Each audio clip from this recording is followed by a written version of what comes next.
చేశాను. నేను బేబీకి ఫీడ్ చేయలేకపోయేదాన్ని. మిల్క్ వచ్చేది కాదు. మిల్క్ ఉండి కూడా ఆహ్, ఫీడ్ చేయలేకపోయేదాన్ని.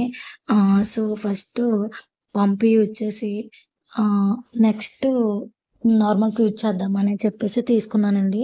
సో, మాన్యువల్ పంప్ తీసుకున్నాను. తీసుకొని ఒక 20 డేస్ యూజ్ చేశానండి. ఆహ్, తర్వాత బేబీ నార్మల్‌గా ఫీడ్ చేసేది. యాక్చువల్‌గా నాకు మిల్క్ రాకపోయేసరికి డాక్టరొచ్చేసి ఫార్ములా మిల్క్ అనేది ఇచ్చారండి. ఆ ఫార్ములా మిల్క్ యూజ్ చేయడం వల్ల బేబీకి డైజెస్ట్ అయ్యేది కాదు. వామిటింగ్స్ ఎక్కువయ్యేది. సో, పెద్దవాళ్ళుంటారు కదండీ ఇంట్లో. వాళ్ళు మదర్ మిల్కే సేఫు, అలా ఫార్ములా మిల్క్ అది యూజ్ చేయకూడదు అని చెప్పేసి. సో, అంటే రాకపోతే చేసేదేమి లేదు. సో, వచ్చి కూడా ఎందుకలా అని చెప్పేసి ఆహ్, ఏం చేయాలో అర్థం కాలేదు. సో, ఈ స్టెప్